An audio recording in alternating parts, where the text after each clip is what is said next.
Se Deus não existisse e fosse dado ao homem escrever um livro sobre o que ele pensa da vida, o que ele pensa das coisas, este seria o livro. Este seria um livro perfeitamente escrito por um humanista, por exemplo. Um humanismo que tem o homem como referência para todas as coisas. Porque é um livro que é escrito a respeito com o julgamento humano, não divino, das coisas que acontecem debaixo do sol. Então é do sol para baixo. É assim que as coisas acontecem, é assim que os homens veem. Esse é o ponto de vista do homem, olhando para o mundo, olhando para os homens, para a vida, e tirando essas conclusões. Tanto é que tem uma passagem aqui, eu estava lendo um comentário, os versículos 6 ao 9, existe um texto muito antigo, da Mesopotâmia ou da Babilônia, não me lembro agora, que fala exatamente as mesmas coisas, porque são conclusões que o homem tira. Quando ele olha para o mundo, ele vê que a pessoa que morre realmente acaba. O seu amor, o seu ódio, sua inveja já pereceram, já não tem parte mais nesse século em coisa alguma do que se faz debaixo do sol. Versículo 7, então, qual a conclusão? Sabendo que tudo acaba com a morte. Vai, pois, come com alegria o teu pão e bebe com bom coração o teu vinho, pois já Deus se agrada das tuas obras. Em todo tempo sejam alvos os teus vestidos, e nunca falte o óleo sobre a tua cabeça. Goza a vida com a mulher que amas, todos os dias de vida da tua vaidade, os quais Deus te deu debaixo do sol, todos os dias da tua vaidade, porque esta é a tua porção nesta vida, e do teu trabalho que tu fizeste debaixo do sol. Então é assim, começa, vive, acaba, morreu, acabou. Inclusive tem uma passagem nesse capítulo que é muito usado por algumas religiões, como Testemunhas de Jeová e Adventismo no sétimo dia, na tentativa de dizer que a alma dorme depois da morte. E a passagem é versículo 5. Porque os vivos sabem que hão de morrer, mas os mortos não sabem coisa alguma. Nem tampouco eles têm jamais recompensa, mas a sua memória ficou entregue ao esquecimento. Então foi construída toda uma doutrina por Testemunho de Jeová, por Adventistas do sétimo dia, e talvez por algumas outras seitas, em cima desse versículo, de que a pessoa quando morre, ela dorme. Ela perderia a consciência e ela acordaria eventualmente na ressurreição, no final. Mas construir qualquer doutrina em cima do livro de Eclesiastes é construir doutrina em cima das observações humanas nesta terra debaixo do sol. Ela certamente não é uma conclusão que Deus deu a Salomão, porque qualquer homem incrédulo, homem no seu estado natural, tiraria as mesmas conclusões, chegaria às mesmas conclusões que Salomão. E alguém poderia dizer assim, bom, então isso aqui não é a palavra de Deus? Sim, isso aqui é a palavra de Deus. É Deus falando para nós o que Salomão falou. Então é a palavra de Deus. Existem algumas doutrinas que dizem que a palavra de Deus é só aquilo que Deus fala. E a Bíblia não seria então a palavra de Deus, mas porque tem passagens que falam o que Satanás está dizendo, por exemplo, no Éden. Quando Satanás conversa com Eva, então não seria a palavra de Deus, seria a palavra de Satanás. Não, nós jamais saberíamos o que Satanás, ou o que a serpente disse para Eva, se Deus não tivesse nos revelado. Então é a palavra de Deus contando o que Satanás falou lá no Jardim do Éden. Então é sempre bom lembrar isso, que esse é um livro humanista. Nós não podemos tirar conclusões espirituais ou celestiais baseadas nesse livro, porque é a sabedoria do homem. Aqui é Salomão chegando às conclusões. E Salomão tem um perfil, né? Quando a gente vê a vida de Salomão, ele realmente andou do jeito que ele conclui aqui, porque foi um homem que só queria aproveitar a vida debaixo do sol. E isso foi a ruína dele. Ele, sabendo que não era só isso aqui, ele acabou seguindo o seu próprio conselho. Seria aqui a memória do filho que morreu? Ou seria a memória daquela pessoa que os outros têm dela. Porque quantos homens passaram aqui nesse mundo e estão no esquecimento?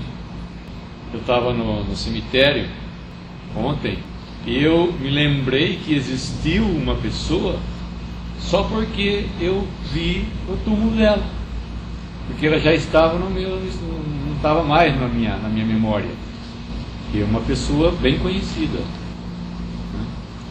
Então a memória dos que morrem, sejam eles grandes homens ou pequenos, que fizeram grandes obras ou não fizeram nada, eles ficam no esquecimento. A gente só vai lembrar quando pegar um livro de história e vai ler lá, que hoje tem registro, naquele tempo não tinha registro nenhum. Então o homem fica no esquecimento, seja que ele tenha feito grandes coisas ou pequenas coisas, está no esquecimento. Essa palavra memória, nós temos dois sentidos para a palavra memória. A memória é aquilo que eu consigo lembrar, que eu tenho guardado e que eu posso lembrar, né? Eu tenho na memória tal coisa. E existe a memória, nós usamos também a mesma palavra, memória, no sentido memorial. E eu creio que esse sentido aqui é de memorial, não da memória da pessoa morta. Porque seria correto dizer então, mas a sua memória se apagou.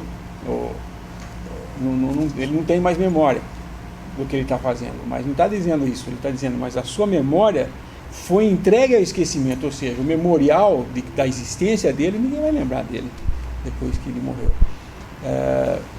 O Senhor Jesus pediu que fizéssemos o partimento do pão, que fizéssemos isso em sua memória, não é para lembrar do que ele pensava, ou do que era a memória dele, a memória cerebral, eu estou dizendo. Ele pediu para nós fazermos um memorial, um cerimonial, lembrando dele. Isso é fazer memória, entendeu?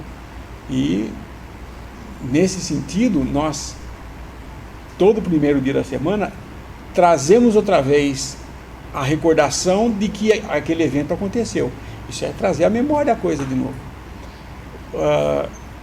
Aqui, quando ele fala que os mortos não sabem coisa nenhuma, é porque uma vez morto, ele já não vai mudar nada do que ele fez ou deixou de fazer.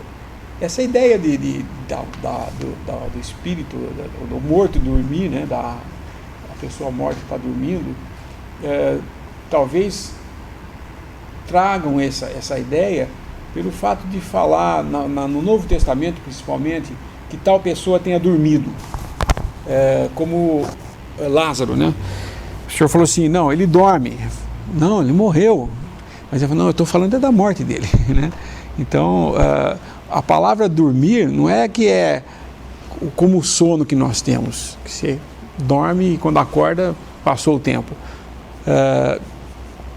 Nós cristãos, quando morremos, o espírito e a alma deixam o corpo se deteriora, né? vai sofrer a deterioração normal, mas a alma e o espírito, eles permanecem e conscientes. Nós estaremos conscientes do que está acontecendo. Isso é um assunto que tem um tratado, até foi traduzido, sobre a morte, né? E o que vem depois da morte, ou como é a morte de um cristão, a morte de um incrédulo, o Hades e todas essas coisas. Mas aqui claramente a gente vê que essa aqui é que o recordar dele, ninguém lembra mais. Isso aqui está querendo dizer. Tem um capítulo que as pessoas querem passar por cima ou querem até apagar, é a passagem do rico e do Lázaro. Ali está bem claro.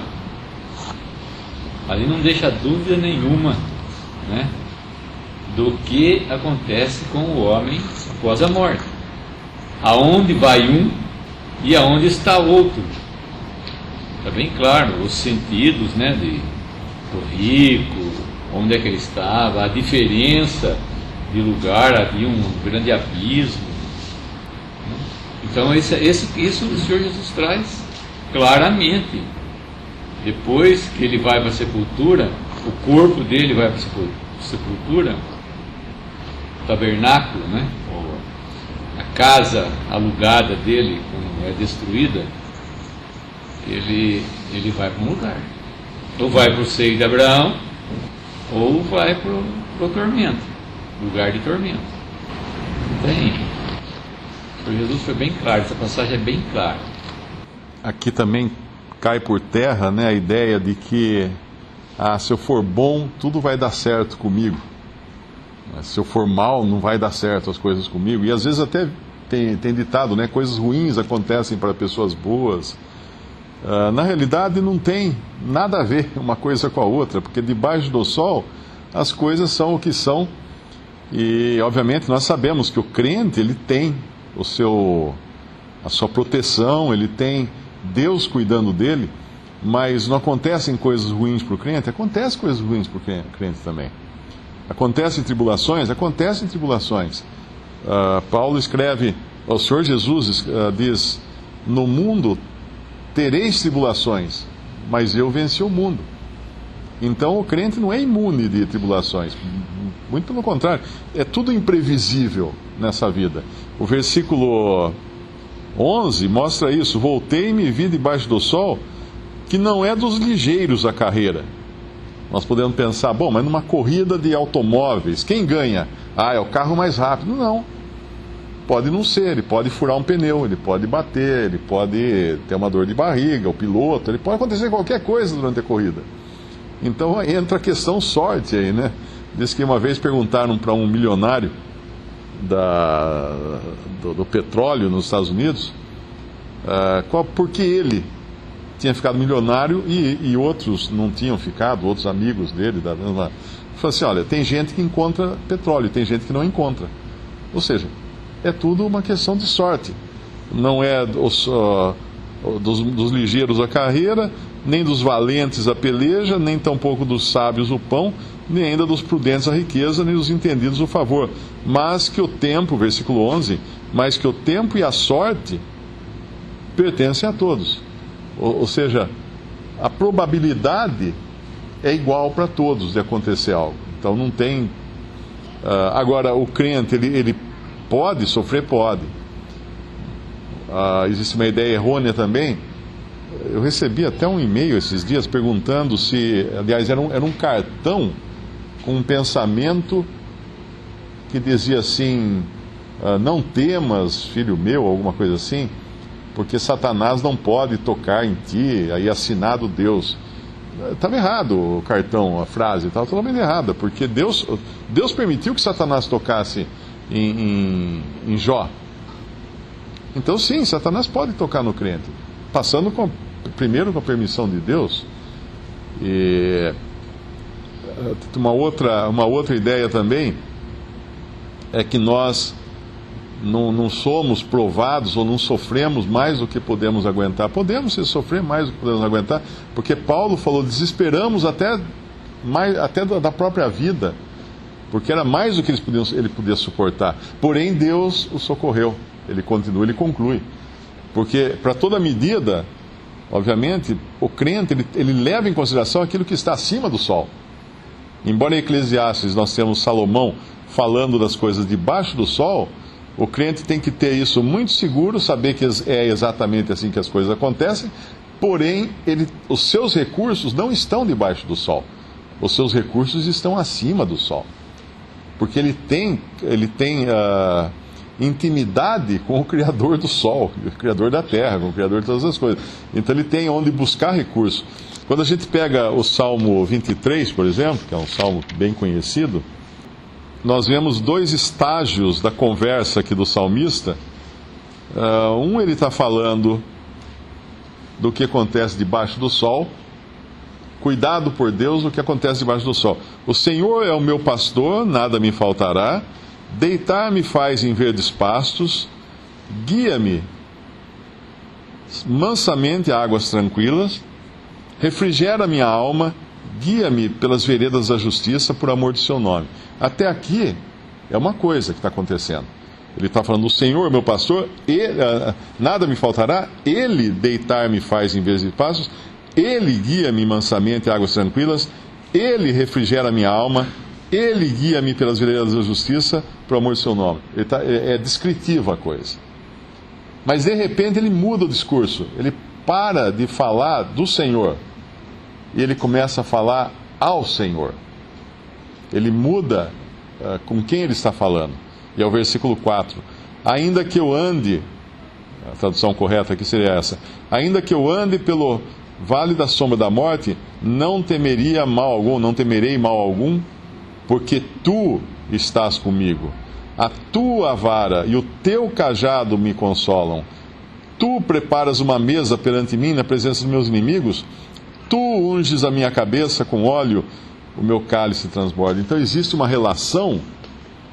O incrédulo poderia até ousar dizer do versículo 1 ao 3: o Senhor é meu pastor, nada me faltará, deitar-me faz, guia-me mansamente, refrigera minha alma. E esse é o salmo das Bíblias abertas nas lojas, escritórios e casas, né? A página mais amarelada, porque todo mundo abre achando que vai dar sorte se abrir no Salmo 23. Mas a relação do crente é uma relação pessoal com Deus, que é o versículo 4 em diante. Isso aqui só entra nessa relação quem passou pelo Salmo 22. Ou seja, quem aceitou a morte, o sacrifício de Cristo, que é o que descreve o Salmo 22. Não se chega ao Salmo 23 sem passar pela cruz do Salmo 22, o sacrifício substitutivo de Cristo na cruz, quando ele foi pregado ali. E então, entrando no Salmo 23, nós podemos confiar que o Senhor vai realmente cuidar de nós, porque nós temos o recurso acima do sol, que é Ele próprio. E aí o Salmo 24 é uma ode de louvor, né, que, reconhecendo quem é esse pastor que cuida de nós. Quando foi que Cristo amarrou o valente, saqueou os bens da sua casa? Ele mesmo diz, né? Tem lá a passagem. Como pode alguém entrar em casa do homem valente, furtar os seus bens, se primeiro não maniatar o valente, saqueando então a sua casa? Nós vemos que na sabedoria de Deus, quando tudo parecia, quando o diabo parecia que iria sair vencedor, e os homens pensavam que aquele homem crucificado em fraqueza estava ali realizando uma grande obra, estava amarrando o valente, que era o diabo, ele chama aqui, que é valente realmente, nós sabemos que ele é valente, né? Como um leão, ruge como um leão, mas chegou um outro sábio em fraqueza, que era mais valente do que ele, que é a história do homem, né? Um sábio pobre, que livrou, versículo 15, aquela cidade pela sabedoria. Então, melhor a sabedoria do que a força. Melhor é a sabedoria de Deus do que a força. Força nossa? Não, força que vem de Deus. Porque para vencer o valente, o homem valente, que era o diabo, tinha que ser um outro, mais valente do que nós. Não tínhamos força nenhuma, nós em nós mesmos. Quem somos nós para entrar na casa do valente? Aliás, quem estava na casa do valente éramos nós, não é? Que fomos libertados das mãos do diabo pela sabedoria de Deus. Essa frase é bem significativa, né? Ninguém se lembrava daquele pobre homem. Nós vemos que há 2000 anos o Senhor Jesus veio, o Senhor Jesus roubou do valente os que eram dele, completou a sua obra na cruz, morreu para vencer Satanás, para nos libertar, para cumprir as demandas de Deus com respeito ao pecado, glorificou a Deus em tudo, ressuscitou, subiu aos céus e está sentado à destra da majestade nas alturas. E a pergunta é: alguém se lembra daquele pobre homem? A resposta pode ser: sim, claro, nós passamos agora, teve aí até as festas de Quaresma, Páscoa e tudo mais. Mas a pergunta é desse pobre homem que estão lembrando? Ou é da festa? Ou é da celebração? porque é muito fácil nós substituirmos a recordação de Cristo pela recordação da recordação, pelo cerimonial ou por qualquer coisa que não seja a pessoa dele. É a mesma coisa quando nós lemos a Bíblia. Nós podemos ler a Bíblia e nos encantarmos com a Bíblia e nos ocuparmos o tempo todo com a Bíblia. Mas a questão é, a Bíblia em si não é o foco, é a pessoa de Cristo da qual a Bíblia fala. Esse é o foco do cristão, essa é a ocupação do cristão, a pessoa de Cristo. Então sempre que nós, da mesma forma quando nós lemos a Bíblia, né, a pergunta que sempre temos que fazer é: onde está Cristo nessa passagem? Onde eu posso encontrar Cristo nessa passagem? Porque nós podemos chegar para os nossos filhos e ensinar para eles noções de valentia, com a história de Davi, por exemplo, Davi contra o gigante. Se você for forte, se você tiver boa pontaria, se você for decidido, você também vai vencer o gigante e tal. Essa é a história lida por Salomão debaixo do sol. Mas o que está escrito ali realmente? Ali está escrito que Cristo é esse pobre homem fraco, que não tinha armadura, não tinha espada, não tinha grandes coisas, e venceu Satanás. Venceu a morte até. Com a sua fraqueza, mas com a sua sabedoria, né? É Cristo que está ali. Davi é Cristo, é uma figura de Cristo. E ao longo de toda a Bíblia, vamos ver a Arca da Aliança. Vamos nos ocupar com a Arca da Aliança, vamos procurar a Arca da Aliança, medir quanto de ouro tinha na Arca da Aliança, que tamanho era. Não, onde está Cristo ali? É Cristo a Arca da Aliança. A Arca da Aliança é Cristo, a humanidade madeira que nasce da terra, revestida de ouro, glória e justiça celestial. Dentro da arca o quê? As tábuas da lei, porque o único que realmente era capaz de guardar a lei era Cristo. E o que mais? A vara de Arão que floresceu, é o ministério sacerdotal em graça que estava ali dentro. E o vaso de maná, que era a provisão de Deus, o pão vindo do céu, que é Cristo, a provisão de Deus para o seu povo no deserto.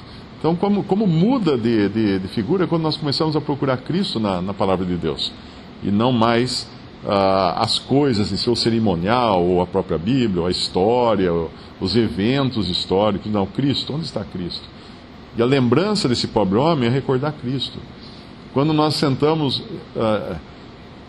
à mesa do Senhor para celebrar a ceia do Senhor, o que nós estamos ocupados com o quê?